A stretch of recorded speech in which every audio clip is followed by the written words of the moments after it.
여러분, 안녕하세요. 오늘 들려드릴 이야기는 정말 특별합니다. 피라미드의 나라 이집트에서 태어난 한 여성이 아버지의 권유 한마디로 한국행을 결심했고 그 선택이 인생을 완전히 바꿔놓은 실화인데요. 처음엔 낯설고 두렵기만 했던 한국 땅에서 그녀는 사랑도 만나고 성공도 거머쥐었습니다.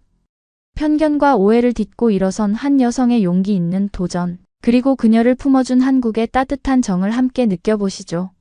이 영상이 마음에 드셨다면 구독과 좋아요, 알림 설정까지 꼭 부탁드립니다. 그럼 지금부터 라이나 아민의 이야기 시작하겠습니다. 제 이름은 라이나 아민이에요. 이집트 카이로 외곽의 평범한 동네에서 태어났습니다. 어머니는 영국계 이집트인이셨고 아버지는 순수 이집트 출신이셨죠. 그래서 저는 어릴 때부터 영국과 이집트를 오가며 자랐어요.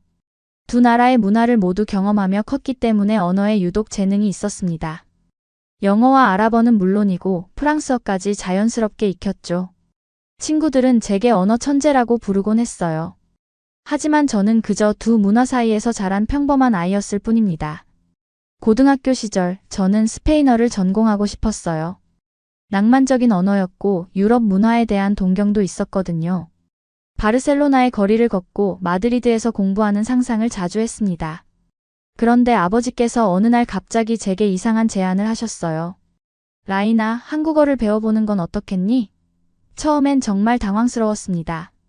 한국이라는 나라는 제게 너무 멀고 낯선 곳이었거든요. 지도에서나 봤던 작은 나라, 그게 제가 아는 한국의 전부였어요. 아버지는 사업차 한국을 몇 차례 다녀오신 적이 있으셨는데 그때마다 한국의 발전상에 깊은 인상을 받으셨다고 하더군요. 그 나라는 전쟁의 폐허에서 일어나 세계 최고의 기술 강국이 되었단다. 그리고 사람들이 참 예의 바르고 부지런해. 네가 그곳 언어를 배운다면 큰 기회가 올 거야. 아버지의 말씀은 늘 확신에 차 있었습니다. 하지만 당시 19살이었던 저는 솔직히 반신반의했어요. 한국 드라마나 음악을 좋아하는 친구들도 있었지만 저는 그쪽엔 별 관심이 없었거든요. 오히려 유럽의 클래식 음악과 문학에 더 끌렸죠. 그래도 아버지를 믿고 대학 전공을 한국어로 정했습니다. 카이로 대학교 한국어학과에 입학했고 생각보다 훨씬 어려운 언어와 씨름하기 시작했죠. 한글 자음과 모음 조합은 신기했지만 높낮이를 구분하는 존댓말 체계는 정말 복잡했습니다. 같은 말인데 상대방에 따라 표현이 달라진다니 이해하기 어려웠어요. 그래도 저는 포기하지 않았습니다. 아버지의 기대를 저버리고 싶지 않았고 무엇보다 제 자신에게 증명하고 싶었어요. 언어는 단순히 말을 배우는 게 아니라 그 나라의 문화와 정신을 이해하는 거라고 교수님께서 말씀하셨는데 그 말이 제 마음에 와닿았습니다. 대학교 2학년 어느 봄날 교수님께서 특별한 소식을 전해주셨어요. 한국 정부에서 외국인 유학생을 초청하는 장학 프로그램이 있는데 학과에서 저를 추천하고 싶다는 거였죠. 전액 장학금에 생활비까지 지원되는 조건이었습니다. 저는 떨리는 마음으로 지원서를 냈고 몇 달 후 합격 통지를 받았어요. 집안 식구들은 모두 기뻐했지만 솔직히 저는 두려움이 더 컸습니다. 한 번도 가본 적 없는 머나먼 동양의 나라로 혼자 떠나야 한다는 게 실감이 안 났거든요. 밤마다 잠을 설치며 고민했어요. 정말 잘할 수 있을까? 혹시 실패하면 어쩌지? 출국 전날 밤 아버지께서 제 손을 꼭 잡으시며 말씀하셨어요. 라이나, 두려워하지 마라. 한국은 너를 실망시키지 않을 거야. 그곳에서 네가 꿈꾸던 것보다 더 큰 걸 발견하게 될 거다. 그때는 그 말의 의미를 정확히 몰랐습니다. 하지만 지금 돌이켜보면 아버지는 이미 모든 걸 예견하고 계셨던 것 같아요. 저는 짐을 꾸리며 설렘 반 두려움 반으로 한국행 비행기를 기다렸습니다. 캐리어에 옷을 넣으면서도 손이 떨렸어요. 어머니는 제가 좋아하는 이집트 향신료와 차를 챙겨주시며 눈물을 글썽이셨죠. 라이나, 힘들면 언제든 돌아와. 여긴 내 집이야. 하지만 저는 마음을 다잡았습니다. 이건 제 인생의 기회예요. 꼭 성공해서 돌아오겠다고 다짐했죠. 그렇게 제 인생의 가장 큰 모험이 시작되었습니다. 인천공항에 도착한 순간을 아직도 생생하게 기억합니다. 2017년 3월 초였어요. 공항은 상상했던 것보다 훨씬 크고 현대적이었죠. 깨끗하게 정돈된 시설, 친절한 안내 방송, 그리고 빠르게 움직이는 사람들. 모든 게 낯설었지만 동시에 신기했습니다. 특히 화장실이 너무 깨끗해서 놀랐어요. 자동문에 온수까지 나오는 세면대라니. 이집트에서는 볼 수 없는 풍경이었죠. 공항 리무진 버스를 타고 학교 기숙사로 향하는 내내 창밖 풍경에 눈을 떼지 못했습니다. 고층 빌딩들이 빼곡히 들어선 서울의 모습은 카이로와는 완전히 달랐어요. 질서정연하게 정리된 거리, 신호를 지키는 차들, 횡단보도를 건너는 사람들의 모습까지 모든 게 새로웠습니다. 기숙사에 도착해서 짐을 풀고 나니 갑자기 외로움이 밀려왔어요. 룸메이트는 중국에서 온 유학생이었는데 서로 영어로 간단히 인사만 나눴죠. 안녕, 나는 메이야. 중국에서 왔어. 안녕, 라이나예요. 이집트에서 왔습니다. 그게 전부였어요. 그녀는 곧 헤드폰을 끼고 자기 공부에 집중하더군요. 첫날 밤 낯선 침대에 누워 천장을 바라보며 생각했습니다. 내가 정말 잘한 선택일까? 창밖으로 보이는 서울의 불빛들이 너무 멀게 느껴졌어요. 그날 밤은 쉽게 잠들지 못했습니다. 개강 첫 주는 정말 힘들었습니다. 오리엔테이션에서 만난 다른 유학생들은 대부분 중국, 일본, 동남아시아 출신이었어요. 중동에서 온 학생은 저를 포함해 단 3명뿐이었죠. 다들 서로 자기 나라 출신끼리 모여서 이야기하는데 저는 어디에도 끼지 못한 채 혼자 구석에 서 있었습니다. 그때 처음으로 이방인이라는 게 뭔지 제대로 느꼈어요. 피부색도 다르고 문화도 다르고 심지어 먹는 음식도 달랐습니다. 점심시간에 다들 한국 음식을 맛있게 먹는데 저만 적응이 안 되는 것 같았어요. 더 당황스러웠던 건 한국 음식이었습니다. 학교 식당에서 처음 먹은 김치찌개는 너무 매워서 눈물이 날 정도였어요. 입안이 얼얼하고 혀가 마비되는 것 같았죠. 물을 벌컥벌컥 들이켰는데도 매운맛이 가시질 않았습니다. 밥도 우리나라처럼 향신료가 들어간 게 아니라 그냥 하얀 쌀밥이더군요. 맛이 없다기보다는 너무 심심했어요. 빵을 사 먹으려고 편의점에 갔는데 모든 빵이 너무 달았습니다. 설탕 범벅 같은 맛이었죠. 이집트에서 먹던 담백한 빵이 그리웠어요. 고향의 음식, 어머니가 해주시던 코샤리와 몰로키아 스프가 간절히 생각했습니다. 그리고 사람들의 표정도 낯설었습니다. 지하철을 타면 모두가 조용히 스마트폰만 들여다보고 있었어요. 눈 마주치는 사람도 거의 없었죠. 이집트에서는 길거리에서도 사람들이 쉽게 말을 걸고 웃고 떠들었는데 여기는 뭔가 차갑고 냉정해 보였습니다. 지하철 안에서 전화통화하는 사람도 거의 없더군요. 처음엔 이상했어요. 왜 이렇게 조용할까? 물론 시간이 지나면서 그게 무례함이 아니라 타인에 대한 배려라는 걸 알게 되었지만 당시엔 그저 외롭기만 했습니다. 어느 날 기숙사 공용 주방에서 같은 학교 유학생들이 모여 이야기하는 걸 우연히 들었습니다. 프랑스에서 온 남학생이 비웃듯 말하더군요. 한국은 기술은 발달했지만 문화적으론 폐쇄적이야. 외국인한테 진짜 마음을 열지 않아. 그냥 고립된 디지털 왕국이지. 다른 학생들도 고개를 끄덕였어요. 맞아, 나도 그렇게 느껴. 표면적으론 친절한데 깊이 들어가긴 어려워. 저는 그 말에 마음이 무거워졌습니다. 혹시 정말 그런 걸까? 제가 여기서 진짜 친구를 사귈 수 있을까? 수업도 생각보다 훨씬 빡빡했습니다. 한국어 문법 수업은 따라가기 벅찼고 교수님들은 엄격했어요. 과제도 많았죠. 매일 밤 도서관에서 새벽까지 공부하는 날이 계속되었습니다. 다른 학생들은 쉽게 해내는 것 같은데 저만 뒤처지는 기분이었어요. 특히 한국어로 에세이를 쓰는 과제는 정말 어려웠습니다. 문법도 문법이지만 한국인들의 사고방식 자체가 달랐거든요. 직설적으로 표현하는 게 아니라 돌려서 말하는 문화, 그걸 글로 옮기는 게 쉽지 않았죠. 그러던 어느 날 도서관 열람실에서 자리 문제로 한국 남학생과 작은 마찰이 생겼어요. 제가 잠깐 화장실을 다녀온 사이 그 학생이 제 짐을 옆으로 옮겨놓은 거예요. 책과 노트, 필통까지 전부 다른 자리로 옮겨져 있었습니다. 저기요, 여기 제 자리였는데요. 제가 영어로 말했더니 그는 한국어로 뭐라고 중얼거렸습니다. 짜증난다는 투였어요. 무슨 말인지 정확히 못 알아들었지만 기분 좋은 말투는 아니었습니다. 저도 화가 나서 서툰 한국어로 따졌죠. 왜 이래요? 짐 있었잖아요. 그는 한숨을 쉬더니 몰랐어요 하고는 자리를 옮겼습니다.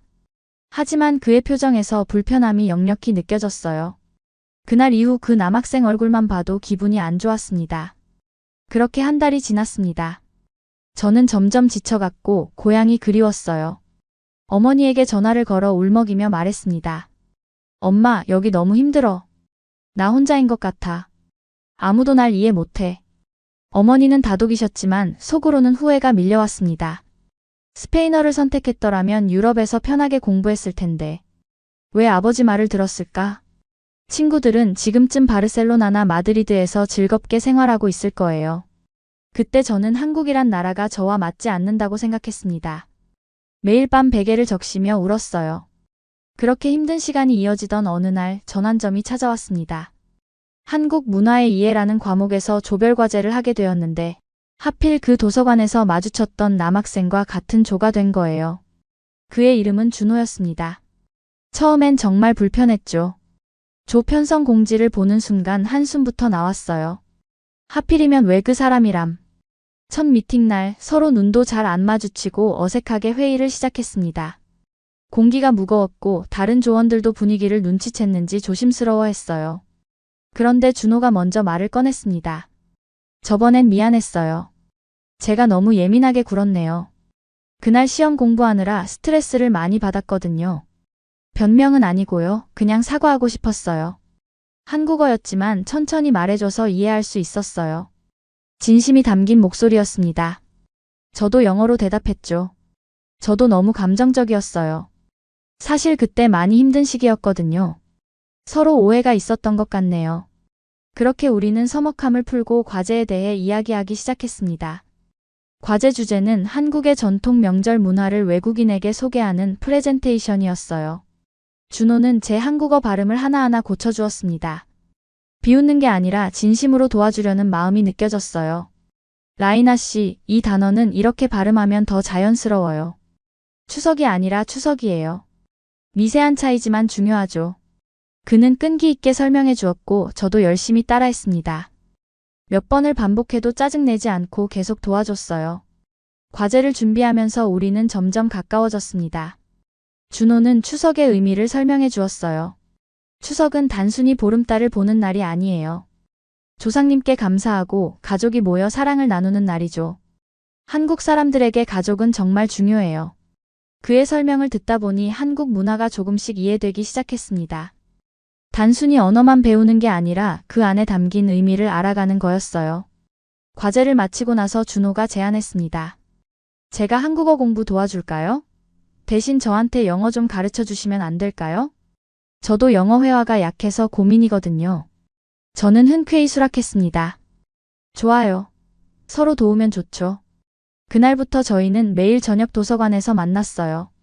1시간은 한국어, 1시간은 영어로 공부하는 시간이었죠. 서로에게 언어를 가르쳐주는 시간이었지만 점점 그 이상의 의미가 되어갔습니다. 준호는 한국 사회와 문화에 대해 솔직하게 이야기해 주었어요. 한국 사람들이 냉정해 보이는 건 사실 낯을 많이 가리기 때문이에요. 처음엔 조심스럽지만 한번 친해지면 정말 따뜻한 사람들이 많아요. 가족처럼 대해주죠. 그의 말을 들으니 조금 안심이 되었습니다. 제가 느꼈던 차가움이 거부가 아니라 조심스러움이었던 거네요. 그럼 한국 사람들과 친해지려면 어떻게 해야 해요? 제가 물었죠. 시간이 필요해요. 그리고 진심을 보여주면 돼요. 한국 사람들은 진심을 알아봐요. 어느 날 기숙사 복도에서 사감 선생님을 만났습니다. 50대쯤 되어 보이는 자상한 인상의 여성분이었죠. 제가 힘들어 보였는지 선생님이 다가오셨어요. 라이나 씨, 요즘 많이 힘들죠? 낯선 나라에서 적응하느라 고생이 많네요. 혼자 있으면 외롭죠? 그 따뜻한 말 한마디에 코끝이 찡해졌습니다. 괜찮아요, 선생님. 괜찮아요. 거짓말이었지만 눈물은 참았어요. 어른 앞에서 우는 게 창피했거든요. 그런데 선생님은 제 손을 꼭 잡으시더니 이렇게 말씀하셨습니다. 처음엔 다 그래요. 나도 젊었을 때 미국에서 유학하면서 많이 울었어요. 매일 밤 이불 속에서 울었죠. 하지만 시간이 지나면 여기가 제2의 고향처럼 느껴질 거예요. 조금만 더 힘내봐요. 힘들면 언제든 나한테 와요. 내가 딸처럼 챙겨줄게. 그 순간 제 마음속 얼어붙었던 뭔가가 녹기 시작했습니다. 한국 사람들이 차갑기만 한 건 아니구나. 이렇게 따뜻한 분들도 계시는구나. 그날 밤 방으로 돌아와 한참을 울었어요. 하지만 이번엔 슬픔이 아니라 감동의 눈물이었습니다. 준호와의 만남도 계속 이어졌습니다. 어느 날 그가 갑자기 제안했어요. 이번 주말에 우리 집에 놀러 올래요? 부모님이 외국인 친구 초대해도 된다고 하셨어요. 어머니가 요리 솜씨가 좋으시거든요. 저는 긴장되었지만 호기심이 더 컸습니다. 정말요? 괜찮을까요? 폐가 되지 않을까요? 준호는 환하게 웃으며 고개를 끄덕였죠. 괜찮아요. 부모님도 라이나 씨 이야기 많이 들으셨어요. 만나고 싶어 하세요. 저는 설레는 마음으로 주말을 기다렸습니다. 한국 가정의 모습이 궁금했거든요. 토요일 오후 준호네 집을 찾아갔습니다. 서울 외곽의 아파트 단지였어요. 깔끔하게 정돈된 단지 안에는 놀이터와 작은 공원도 있었죠. 준호가 아파트 입구에서 저를 기다리고 있었습니다. 라이나 씨, 여기요. 그의 환한 미소에 긴장이 조금 풀렸어요. 엘리베이터를 타고 올라가는 동안 심장이 쿵쿵거렸습니다. 초인종을 누르자 준호 어머니께서 문을 열어주셨어요. 어서 와요, 라이나. 많이 기다렸어요. 우리 준호가 라이나 씨 이야기 정말 많이 하더라고요. 어머니는 정말 반갑게 맞아주셨습니다. 거실로 들어서니 식탁 위에 음식이 가득했습니다. 갈비찜, 잡채, 김치전, 그리고 각종 반찬들. 보기만 해도 군침이 도는 음식들이었어요. 어머, 이렇게 많이 준비하셨어요? 제가 놀라 말하자 어머니는 웃으시며 대답하셨죠. 우리 준호 친구인데 당연히 잘 대접해야지. 외국에서 혼자 공부하느라 얼마나 힘들어요. 오늘은 맛있는 거 많이 먹어야 해요. 어머니의 따뜻한 말에 눈시울이 뜨거워졌습니다. 준호 아버지도 나오셔서 반갑게 인사하셨어요. 어서 오세요. 이집트에서 왔다고 들었어요. 먼 길 와서 공부하느라 고생이 많겠어요. 감사합니다. 한국에서 많이 배우고 있어요. 제가 서툰 한국어로 대답하자 아버지는 흐뭇하게 웃으셨죠. 한국말 정말 잘하네요. 발음도 좋고. 우리 준호가 잘 가르쳐줬나 봐요? 준호는 쑥스러워하며 머리를 긁적였습니다.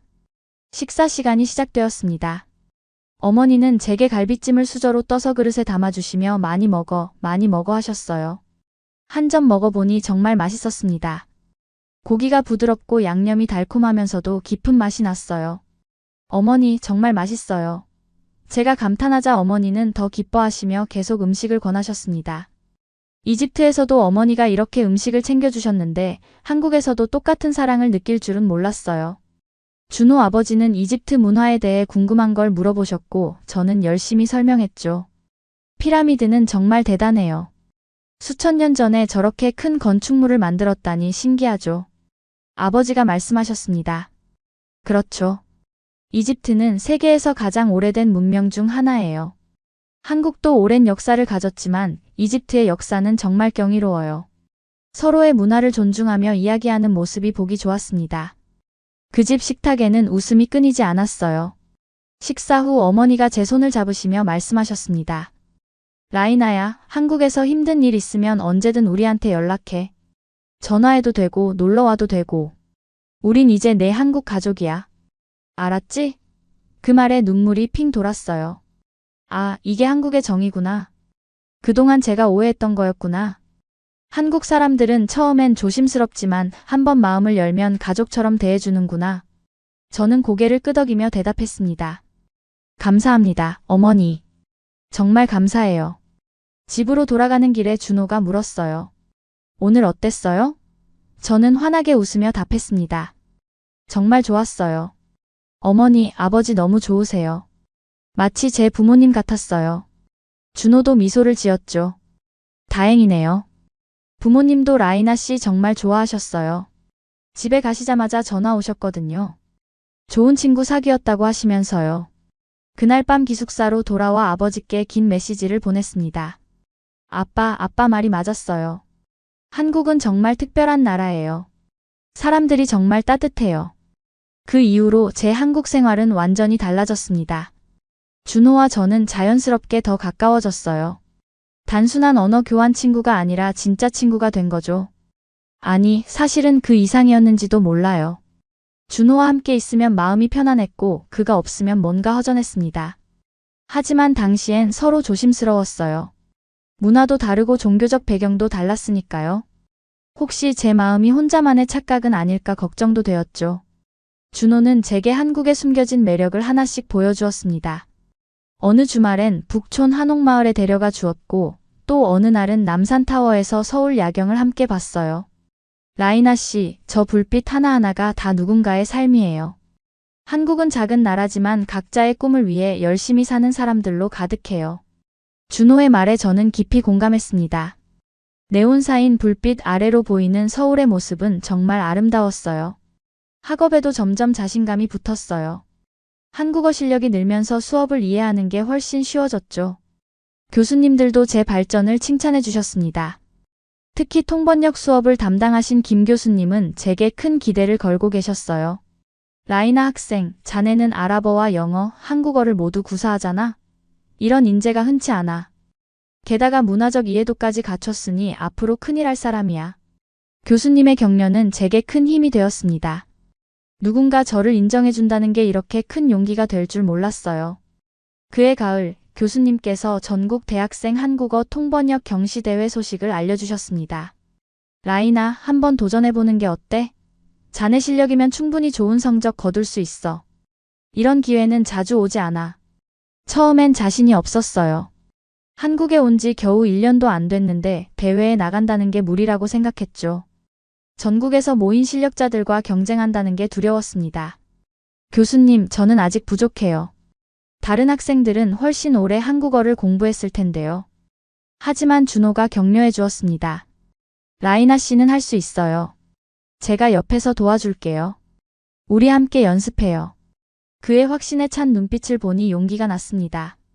정말 도와줄 거예요? 당연하죠.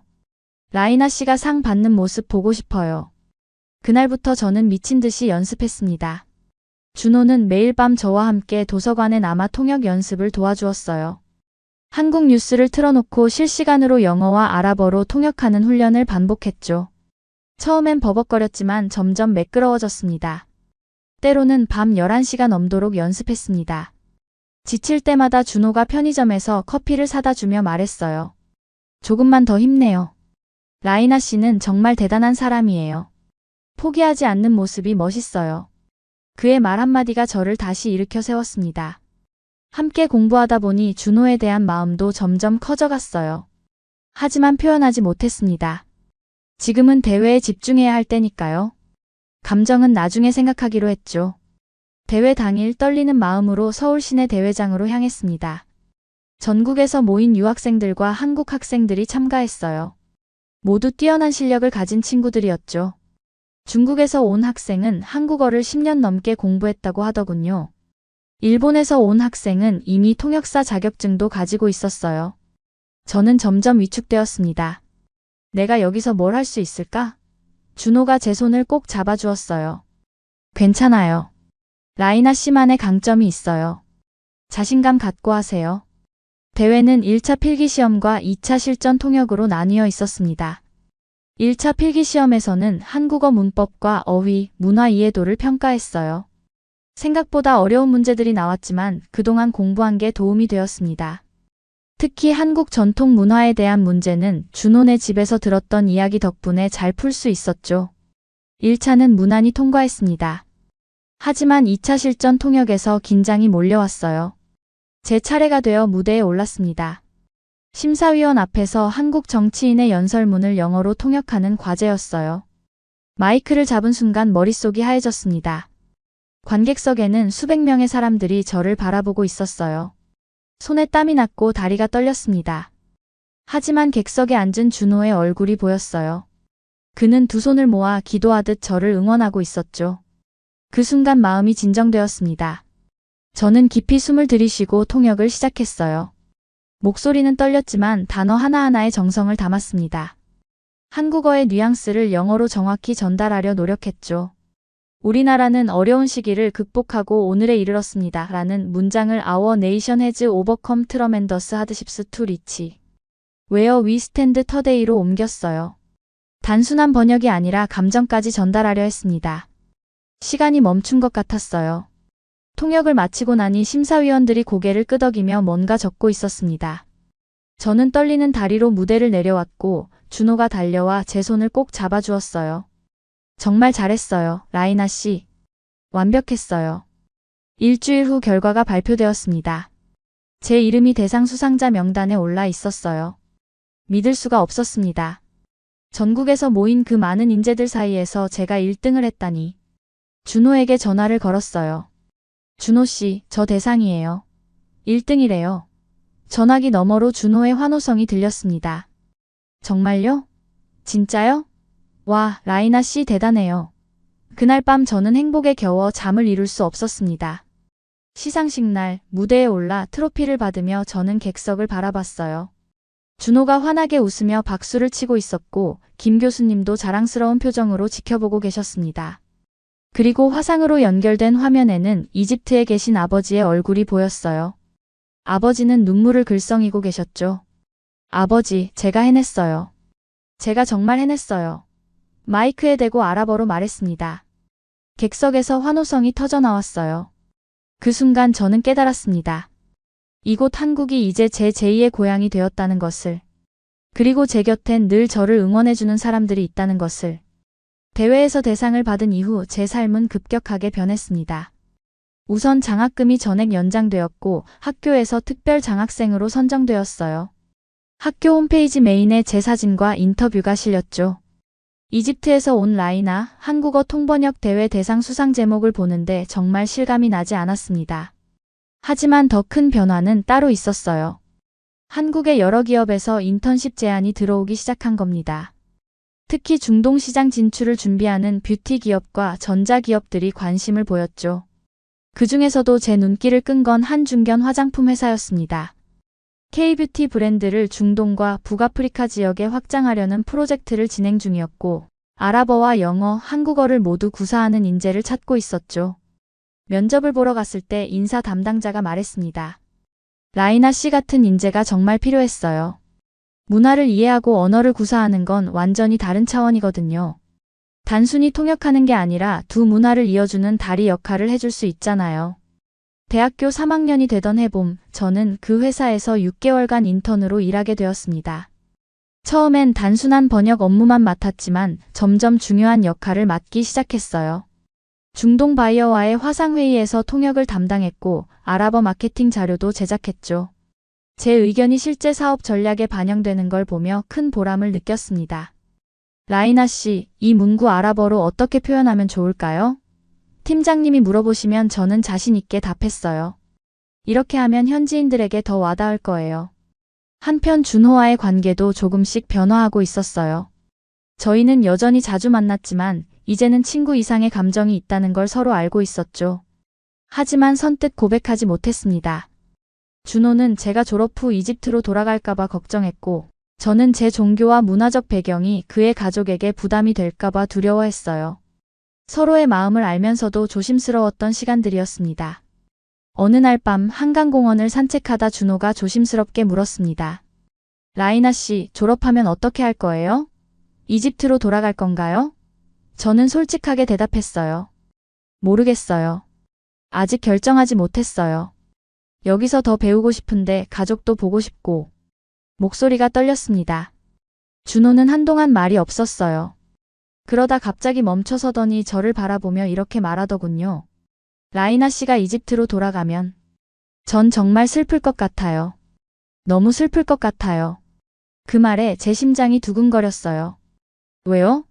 왜 슬플 것 같은데요? 제가 물었죠. 준호는 제 눈을 똑바로 바라보며 말했습니다. 솔직히 말할게요. 저 라이나 씨 좋아해요. 처음 도서관에서 만났을 때부터 뭔가 특별하다고 느꼈어요. 물론 문화도 다르고 종교도 다르지만 그런 건 중요하지 않아요. 라이나 씨라는 사람 자체가 좋아요. 똑똑하고 열정적이고 따뜻한 사람이에요. 준호의 고백에 저는 할 말을 잃었습니다. 저는 눈물이 날 것 같았습니다. 사실 저도 같은 마음이었거든요. 준호 씨. 저도 그래요. 저도 준호 씨가 좋아요. 근데 두려워요. 우리 가족들이 이해해 줄까요? 제가 한국에 계속 있어도 될까요? 준호 씨 가족들은 괜찮을까요? 수많은 걱정이 한꺼번에 쏟아져 나왔습니다. 준호는 제 손을 꼭 잡았어요. 우린 함께 해결해 나갈 수 있어요. 제 부모님은 이미 라이나 씨를 딸처럼 생각하세요. 그리고 라이나 씨 부모님께도 제가 직접 찾아가서 인사드릴게요.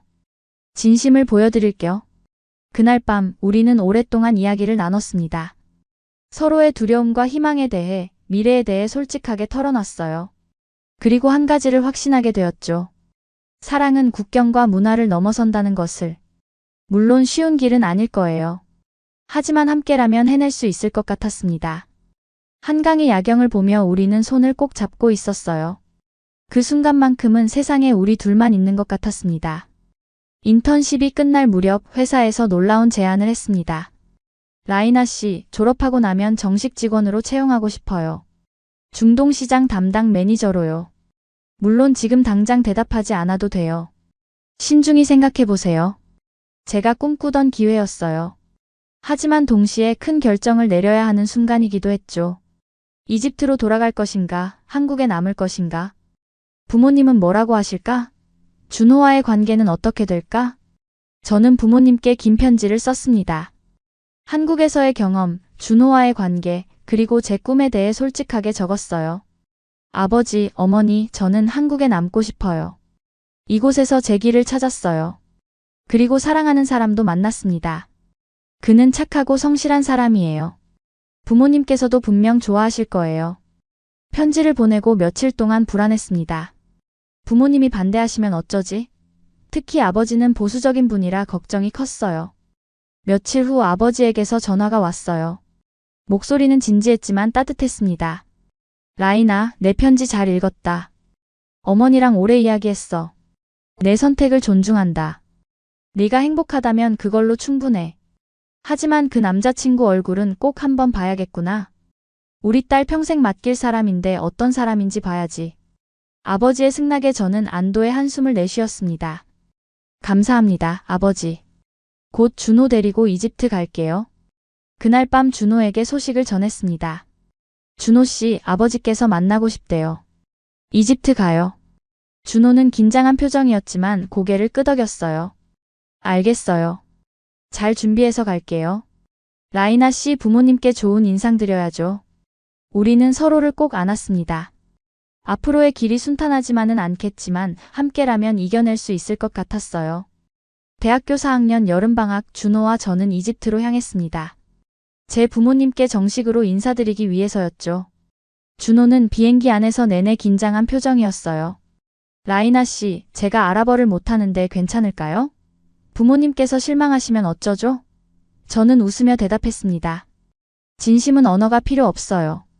준호 씨의 마음이 전해질 거예요. 그리고 제가 통역해 줄게요. 10시간의 비행 끝에 우리는 카이로에 도착했습니다. 카이로 공항에 도착하니 부모님이 나와 계셨어요.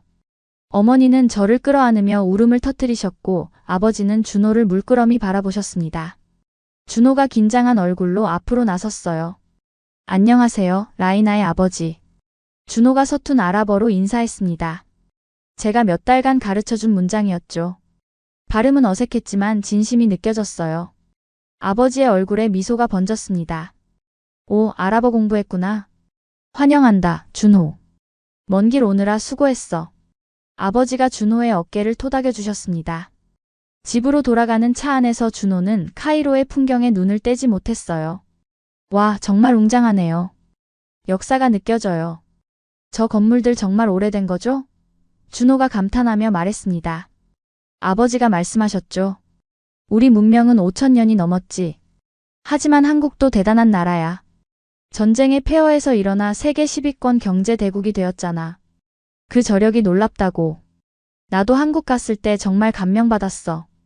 두 사람이 서로의 나라를 존중하며 대화하는 모습이 보기 좋았습니다. 그날 저녁 가족 식사 자리가 마련되었습니다. 어머니가 정성껏 준비한 이집트 전통 음식들이 식탁에 가득했어요. 코샤리, 몰로키아, 케밥, 그리고 각종 샐러드와 빵. 준호는 조심스럽게 음식을 먹으며 감탄했습니다. 정말 맛있어요. 향신료 향이 정말 독특하네요. 어머니는 기뻐하시며 계속 음식을 권하셨죠. 식사 중간에 준호가 정중하게 말했습니다. 제가 라이나를 정말 사랑합니다. 문화는 다르지만 서로 존중하며 살아가고 싶습니다. 저는 통역을 해주었고 아버지는 고개를 끄덕이셨어요. 젊은이, 내 딸을 행복하게 해줄 수 있겠나? 준호는 진지하게 대답했습니다. 최선을 다하겠습니다. 평생 라이나를 아끼고 사랑하겠습니다. 라이나의 문화와 종교도 존중하겠습니다. 부모님을 제 부모님처럼 모시겠습니다. 준호의 눈빛에는 진심이 가득했어요. 아버지는 한동안 침묵하시다가 말씀하셨습니다. 좋아, 너희 둘을 응원하마. 하지만 준호, 명심해라. 라이나는 내 소중한 딸이야. 만약 울리면 내가 한국까지 찾아갈 거다. 농담 같았지만 진심이 담긴 말이었죠. 이집트에서의 일주일은 행복했습니다. 준호는 제 고향 친구들을 만났고 피라미드와 박물관도 함께 다녔어요. 기자의 대피라미드 앞에서 준호는 감탄을 멈추지 못했습니다. 진짜 대단하다. 이게 몇천 년 전에 만들어진 거라니 믿기지 않아요. 제 친구들은 준호를 신기해하며 한국에 대해 이것저것 물어봤죠. K-팝 가수 아니야? 삼성 스마트폰 정말 좋더라. 준호는 웃으며 대답했습니다. 한국은 기술만 발달한 게 아니에요. 사람들의 정도 따뜻하고 문화도 아름다워요. 라이나가 저에게 그걸 가르쳐 줬어요. 한국으로 돌아온 후 우리는 미래에 대해 구체적으로 계획하기 시작했습니다. 저는 졸업 후 그 화장품 회사에 정식 입사하기로 했고 준호는 대학원에 진학하기로 했어요. 우리의 관계는 더욱 깊어졌고 양가 부모님도 점차 우리를 인정해 주셨죠. 이제는 결혼에 대해서도 자연스럽게 이야기할 수 있게 되었습니다. 언제쯤 결혼할까요? 제가 물으면 준호는 웃으며 답했어요. 라이나 씨가 원할 때요. 전 언제든 준비되어 있어요. 졸업식 날 저는 우등 졸업생으로 선정되었습니다. 단상에 올라 졸업장을 받으며 객석을 바라봤어요. 준호와 그의 부모님, 김 교수님, 그리고 화상으로 연결된 제 부모님이 보였습니다. 모두가 제게 박수를 보내고 있었죠. 그 순간 지난 4년이 주마등처럼 스쳐 지나갔어요. 처음 한국에 도착했을 때의 두려움, 외로움, 그리고 준호를 만나며 느꼈던 희망. 이 모든 게 저를 성장시켰습니다. 이제 저는 당당한 한국어학 학사예요. 졸업 후 회사에 출근한 첫날, 떨리는 마음으로 사무실 문을 열었어요. 중동시장 개발팀의 일원이 된 거죠. 상사는 제게 말했습니다. 라이나 씨, 우리 브랜드를 중동에 알리는 첫 주자가 되어줘요. K-뷰티의 진정한 가치를 전파하는 거예요. 기대가 커요. 저는 고개를 끄덕이며 다짐했습니다. 한국과 이집트, 두 나라를 이어주는 다리가 되겠다고. 제가 두 문화를 모두 이해하는 사람으로서 할 수 있는 일이 분명 있을 거예요. 업무는 생각보다 훨씬 역동적이었습니다. 중동 바이어들과 화상회의를 하고 아랍어 마케팅 전략을 짜고 때로는 직접 두바이나 카이로로 출장을 가기도 했어요. 한국 화장품의 우수성을 설명할 때마다 뿌듯했습니다. 우리 제품은 민감한 피부를 고려해 천연 성분으로 만들어졌어요.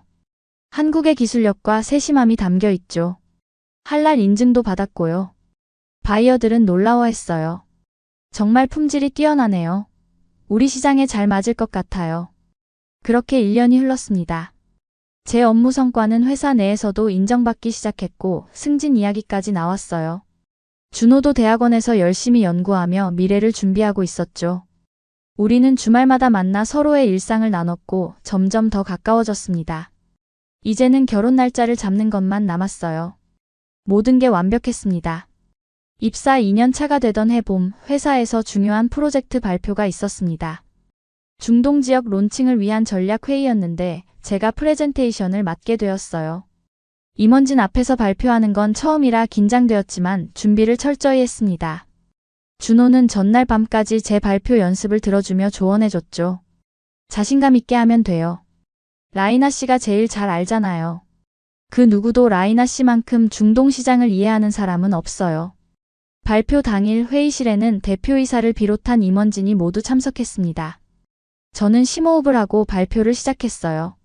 중동 시장은 연간 20조 원 규모의 뷰티 시장입니다. 하지만 현지 문화에 대한 이해 없이는 성공하기 어렵죠. 제가 직접 현지 소비자들과 소통하며 파악한 니즈를 바탕으로 전략을 수립했습니다. 파워포인트 화면에는 제가 직접 촬영한 중동 시장 현장 사진들과 데이터가 나타났어요. 할랄 인증, 비건 성분, 그리고 사막 기후에 적합한 보습력. 이 세 가지가 핵심입니다. 또한 현지 인플루언서와의 협업을 통해 신뢰도를 높여야 합니다. 중동 여성들은 제품 성분에 매우 민감하고 종교적 가치를 중시하기 때문에 할랄 인증은 필수예요. 임원진들은 진지하게 메모를 하며 듣고 있었죠. 발표가 끝나고 대표이사님이 박수를 치셨습니다. 정말 훌륭한 발표였어요, 라이나 씨. 현장 경험과 문화적 이해가 돋보이는 전략이네요. 이대로 진행합시다. 회의실을 나서는데 다리가 후들거렸어요. 해냈다는 안도감과 뿌듯함이 동시에 밀려왔습니다. 팀장님이 축하해 주셨어요. 라이나 씨, 정말 멋진 발표였어요. 앞으로가 더 기대되네요. 그날 저녁 준호는 제게 축하 선물을 준비했습니다. 작은 케이크와 꽃다발이었죠. 축하해요, 라이나 씨. 정말 자랑스러워요. 우리 라이나가 이제 회사에서 없어서는 안 될 사람이 되었네요. 우리는 작은 카페에 앉아 케이크를 나눠 먹으며 이야기를 나눴습니다. 준호 씨, 제가 여기까지 올 수 있었던 건 다 준호 씨 덕분이에요. 처음 도서관에서 만났을 때, 그때 만약 준호 씨가 도와주지 않았다면 전 아마 중도 포기했을 거예요. 준호는 제 손을 꼭 잡았어요. 아니에요. 라이나 씨 스스로 해낸 거예요. 전 그냥 곁에 있었을 뿐이에요. 그의 눈빛은 진심으로 가득했습니다. 라이나 씨, 사실 오늘 할 말이 있어요. 준호는 주머니에서 작은 상자를 꺼냈어요. 제 심장이 쿵쾅거렸습니다. 라이나 아민. 저와 평생을 함께 해주시겠어요? 제가 평생 라이나 씨를 사랑하고 행복하게 해드리겠습니다. 상자 안에는 소박하지만 예쁜 반지가 들어있었습니다. 준호의 할머니가 주신 가족 반지라고 했어요. 저는 눈물이 왈칵 쏟아졌습니다. 네, 당연하죠. 저야말로 행운이에요. 카페 안 사람들이 박수를 쳐주었고 우리는 행복한 눈물을 흘렸습니다. 그날 밤 저는 부모님께 전화를 걸어 소식을 전했어요. 엄마, 아빠, 저 결혼해요. 준호랑요. 청혼받았어요. 아버지는 웃으시며 말씀하셨습니다. 그래, 축하한다 라이나. 네가 선택한 사람이니 믿는다. 행복하게 살아라. 준호한테도 축하한다고 전해줘. 어머니는 울먹이시며 덧붙이셨죠. 우리 딸 이제 진짜 한국 사람 다 되었네. 근데 결혼식은 이집트에서도 할 거지? 친척들한테도 보여줘야지. 결혼 준비가 시작되었습니다. 우리는 두 나라에서 각각 결혼식을 올리기로 했어요. 먼저 서울에서, 그 다음 카이로에서요. 준비 과정이 쉽지는 않았지만 양가 부모님이 적극적으로 도와주셨습니다. 준호 어머니는 저와 함께 한복을 고르러 다니셨고 제 어머니는 이집트 전통 의상을 보내주셨어요. 두 문화를 융합한 결혼식을 계획하며 저는 생각했습니다. 이게 바로 진짜 글로벌 시대구나. 그해 가을, 준비가 한창일 때 회사에서 또 다른 제안이 들어왔습니다. 라이나 씨, 중동 지역 브랜드 앰버서더로 활동해 주시겠어요? 얼굴을 알리고 K뷰티를 직접 홍보하는 역할이에요. 회사 얼굴이 되는 거죠. 처음엔 망설였습니다. 카메라 앞에 서는 게 부담스러웠거든요. 하지만 준호가 용기를 줬어요. 라이나 씨만큼 적임자가 없어요. 한국과 중동을 진짜 이해하는 사람이잖아요. 그리고 라이나 씨 스토리 자체가 영감을 주잖아요. 저는 제안을 받아들였고 곧 여러 매체와 인터뷰를 시작했습니다. 한국 방송에도 출연해 제 이야기를 나눴어요. 저는 처음 한국에 왔을 때 많이 외로웠어요. 하지만 한국 사람들의 따뜻한 정을 경험하며 이곳이 제2의 고향이 되었습니다. 특히 한국의 뷰티 기술은 정말 놀라워요. 세심함과 혁신이 함께 있죠. 시청자들의 반응은 뜨거웠습니다. 댓글에는 응원의 메시지가 가득했어요. 라이나 씨 응원해요. 정말 멋진 분이시네요. 중동 현지 매체에서도 인터뷰 요청이 쇄도했습니다. 이집트 신문에는 한국에서 꿈을 이룬 이집트 여성이라는 제목으로 제 기사가 실렸어요. 고향 친구들이 너도 나도 연락을 해왔죠. 라이나, 네가 신문에 나왔어. 정말 대단해. 우리 동네 자랑이야. 제 이야기가 많은 사람들에게 영감을 준다는 걸 알고 뿌듯했습니다. 특히 한국 유학을 꿈꾸는 중동 학생들에게 희망이 되고 있다는 소식을 들었어요. 결혼 준비와 일을 병행하느라 바쁜 나날이었지만 행복했어요. 준호의 어머니는 저와 함께 예단을 준비하셨고 제 어머니는 화상통화로 이집트 결혼 준비를 도와주셨습니다. 두 어머니가 서툰 영어로 대화하시는 모습을 보며 저는 생각했어요. 이게 바로 사랑의 힘이구나. 언어와 문화를 넘어서는 힘이요. 드디어 결혼식 날이 다가왔습니다. 우리는 먼저 서울에서 작은 결혼식을 올리기로 했어요. 준호네 가족과 친구들, 그리고 회사 동료들이 참석했습니다. 저는 하얀 한복을 입었고 준호는 검은색 한복을 입었죠. 전통 혼례 방식으로 진행했는데 정말 아름다웠어요. 한복을 입은 제 모습을 거울로 보는데 꿈만 같았습니다. 이집트 소녀가 한복을 입고 한국에서 결혼을 하다니. 5년 전엔 상상도 못했던 일이에요. 패백 시간에 준호 부모님께 절을 올리며 저는 눈물을 참을 수 없었습니다. 어머니, 아버지 잘 모시겠습니다. 감사합니다. 어머니는 제 손을 꼭 잡으시며 말씀하셨어요. 라이나야, 이제 우리 진짜 딸이야. 우리 준호 잘 부탁한다. 그리고 너도 힘들면 언제든 말해. 우리가 다 들어줄게. 아버지도 흐뭇한 표정으로 고개를 끄덕이셨죠. 대추와 밤을 받으며 저는 새로운 가족의 일원이 되었다는 걸 실감했습니다. 피로 연장해서 친구들이 축하 메시지를 전했습니다. 대학 시절 룸메이트였던 중국 친구도 와줬어요. 라이나, 기억나? 처음 기숙사에서 만났을 때 너 엄청 외로워했잖아. 매일 밤 울던 거 다 알아. 근데 지금 봐, 이렇게 행복한 모습. 정말 축하해. 저는 웃으며 답했습니다. 응, 그때가 엊그제 같아. 모든 게 꿈만 같아. 고마워, 와줘서. 회사 대표이사님도 축사를 해주셨어요. 라이나 씨는 우리 회사의 자랑입니다. 문화의 경계를 넘어 한국과 중동을 잇는 다리 역할을 해주고 계시죠. 앞으로도 계속 함께 일할 수 있기를 바랍니다.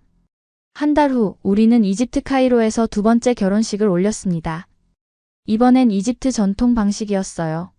화려한 장식과 음악, 그리고 많은 친척들. 수백 명이 모인 성대한 잔치였습니다. 준호는 이집트 전통 의상을 입고 어색해하면서도 행복한 표정이었죠. 라이나, 이 옷 정말 독특한데요? 근데 왜 이렇게 무거워요? 그리고 너무 화려해서 부끄러운데요. 저는 웃으며 답했어요. 그게 전통이에요, 여보. 멋있어요. 정말 왕자님 같아요. 아버지는 준호를 꼭 껴안으며 말씀하셨습니다. 준호, 우리 가족이 되어줘서 고맙다. 라이나를 부탁한다. 내가 우리 딸을 행복하게 해줄 거라 믿는다. 준호는 진지하게 대답했어요. 아버지, 평생 라이나를 행복하게 해드리겠습니다. 약속드립니다. 두 나라의 문화가 하나로 어우러진 그날, 저는 진정한 국제 결혼의 의미를 깨달았습니다. 서로 다른 걸 존중하고 받아들일 때 더 큰 아름다움이 탄생한다는 것을요. 신혼여행은 제주도로 갔습니다. 준호가 꼭 보여주고 싶다던 곳이었죠. 에메랄드빛 바다와 검은 돌담길, 그리고 따뜻한 사람들. 라이나, 여기가 한국에서 가장 아름다운 섬이에요. 우리 아이들도 나중에 여기 데려와야겠어요. 준호의 말에 저는 부끄러워하며 웃었습니다. 벌써 아이 얘기예요? 당연하죠. 우리 아이는 한국어, 아랍어, 영어 다 할 거예요. 진짜 글로벌 아이가 될 거예요. 신혼여행에서 돌아온 후 일상으로 복귀했습니다. 저는 회사에서 승진해 팀장이 되었고, 준호는 대학원을 졸업하고 IT 기업에 취직했어요. 우리는 서울 외곽에 작은 아파트를 마련했죠. 비록 넓진 않았지만 우리만의 보금자리였습니다. 함께 가구를 고르고 벽지색을 정하고 작은 화분을 놓으며 집을 꾸몄어요. 평범하지만 행복한 신혼생활이 시작되었습니다. 주말이면 준호 부모님 댁과 제 친정 화상통화를 번갈아 했어요. 양가 부모님은 이제 서로 친해져서 가끔 직접 연락도 하셨습니다. 준호 어머니가 이집트에 계신 제 어머니께 김치 담그는 법을 영상으로 알려드리고 제 어머니는 이집트 전통 요리 레시피를 보내주셨죠. 이거 만들어봤는데 정말 맛있더라. 준호 어머니가 신나서 말씀하시면 제 어머니도 기뻐하셨어요. 두 어머니가 서툰 영어로 대화하시는 모습을 보며 저는 생각했어요. 사랑엔 국경이 없다는 걸. 회사 업무도 더욱 바빠졌습니다. 중동 시장에서 우리 브랜드가 큰 성공을 거두며 매출이 급증했거든요. 두바이에 매장이 오픈했고 카이로에도 곧 오픈할 예정이었죠. 저는 그 모든 프로젝트의 중심에 있었습니다. 라이나 팀장님 덕분에 중동 시장이 열렸어요. 정말 대단하세요. 후배 직원들이 존경하는 눈빛으로 바라봤어요. 하지만 저는 겸손하게 답했습니다. 우리 팀 모두의 노력이에요. 전 그냥 다리 역할을 했을 뿐이에요. 어느 날 회사에서 특별한 제안이 들어왔습니다. 라이나 씨, 한국과 이집트 문화교류 행사에 연사로 참여해 주실 수 있나요? 정부 차원에서 진행하는 행사인데 라이나 씨 같은 성공 사례가 필요해요. 많은 사람들에게 영감을 줄 수 있을 것 같아요. 저는 흔쾌히 수락했습니다. 제 경험이 누군가에게 도움이 된다면 기꺼이 나서고 싶었거든요. 특히 한국 유학을 꿈꾸는 외국 학생들에게 희망이 되고 싶었어요. 행사 당일 대형 컨벤션 홀에는 양국 관계자들과 학생들이 가득했습니다. 저는 무대에 올라 마이크를 잡았어요. 안녕하세요. 저는 이집트 출신 라이나 아민입니다. 오늘 제 이야기를 들려드리겠습니다. 그렇게 시작된 강연은 30분 동안 이어졌죠. 제 목소리는 떨렸지만 진심이 담겨 있었습니다. 저는 처음 한국에 왔을 때 너무 외로웠어요. 하지만 포기하지 않았습니다. 그리고 지금 여기 서 있습니다. 강연이 끝나자 청중석에서 기립박수가 터져 나왔습니다. 질의응답 시간에 한 대학생이 손을 들었어요. 라이나님, 처음 한국에 왔을 때 가장 힘들었던 점은 뭐였나요? 저는 솔직하게 대답했습니다. 외로움이었어요. 낯선 땅에서 혼자라는 느낌. 하지만 한 사람의 작은 친절이 모여 제게 큰 용기가 되었죠. 도서관에서 만난 친구, 따뜻하게 대해주신 사감 선생님, 가족처럼 받아주신 시어머니. 그분들 덕분에 지금의 제가 있습니다. 행사가 끝난 후 여러 사람이 제게 다가와 악수를 청했습니다. 한 중년 여성분이 눈물을 글썽이며 말씀하셨어요. 저희 딸도 지금 외국에서 유학 중인데 많이 힘들어해요. 라이나 씨 이야기 들으니 위로가 되네요. 딸한테 꼭 들려줄게요. 힘내라고 말해줄게요. 그 순간 제 가슴이 뭉클해졌습니다. 제 경험이 누군가에게 희망이 된다니. 이보다 더 큰 보람이 어디 있을까요? 몇 달 후 더 놀라운 일이 일어났습니다. 이집트 대사관에서 연락이 왔어요. 라이나 씨, 대사관 홈페이지에 성공 사례로 소개하고 싶습니다. 그리고 문화교류 프로그램 자문위원을 맡아주실 수 있나요? 한국과 이집트 사이의 교육 교류를 활성화하고 싶어요. 저는 영광이라고 답했죠. 개인의 성공을 넘어 두 나라를 잇는 역할을 할 수 있다니 감격스러웠습니다. 자문위원 활동을 시작하면서 저는 더 많은 한국-이집트 교류 프로젝트에 참여하게 되었어요. 한국 기업의 이집트 진출을 돕고 이집트 학생들의 한국 유학을 지원하는 일이었죠. 특히 제가 겪었던 어려움을 아는 만큼 유학생들에게 실질적인 도움을 주고 싶었습니다. 기숙사 적응 방법, 한국 음식 적응 팁, 친구 사귀는 법 등을 구체적으로 알려주었어요. 어느 날 한 이집트 여학생에게서 이메일을 받았어요. 라이나 선배님, 저도 한국 유학을 준비 중인데 너무 두렵습니다. 선배님처럼 잘할 수 있을까요? 제가 적응할 수 있을까요? 저는 긴 답장을 썼습니다. 두려움은 당연해요. 하지만 그 두려움을 딛고 일어설 때 진짜 성장이 시작됩니다. 한국은 당신을 환영할 거예요. 그리고 제가 있잖아요. 언제든 연락하세요. 시간이 흘러 결혼 3년 차가 되었습니다. 어느 날 아침 준호에게 특별한 소식을 전했어요. 여보, 우리 아기가 생겼어요. 준호의 눈이 휘둥그레졌습니다. 정말요? 정말이에요? 확실해요? 그는 저를 끌어안으며 기뻐했죠. 세상에, 우리가 부모가 되는구나. 라이나, 정말 고마워요. 저도 행복한 눈물을 흘렸습니다. 우리의 사랑의 결실이 곧 태어나요. 양가 부모님께 소식을 전하자 모두가 환호했습니다. 준호 어머니는 당장 달려오셨고 제 부모님은 화상통화로 축하해 주셨어요.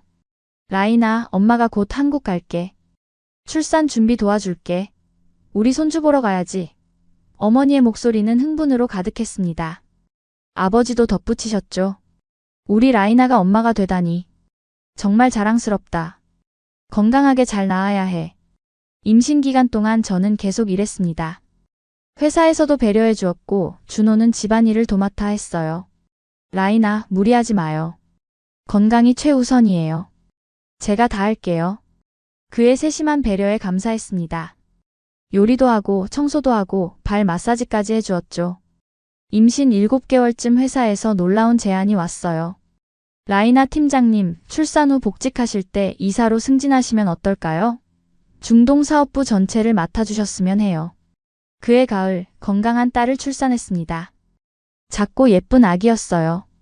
갈색 피부에 까만 머리카락, 그리고 큰 눈망울. 준호는 딸을 안고 눈물을 흘렸습니다. 라이나, 고마워요. 정말 고마워요. 우리 딸 정말 예쁘다. 천사 같아요. 우리는 딸의 이름을 한국 이름과 이집트 이름 모두 지어주었어요. 한국 이름은 지아, 이집트 이름은 자이나. 두 문화를 모두 품은 이름이었죠. 출산 후 몇 달간 육아휴직을 했습니다. 딸을 돌보며 행복했지만 동시에 일도 그리웠어요. 준호가 말했습니다. 라인아, 당신은 훌륭한 엄마지만 동시에 훌륭한 커리어 우먼이에요. 복직하고 싶으면 해요. 제가 육아 분담할게요. 우리 함께하면 할 수 있어요. 그의 지지에 용기를 얻어 복직을 결심했습니다. 복직 후 이사로 승진했고 더 큰 책임을 맡게 되었어요. 하지만 이번엔 혼자가 아니었습니다.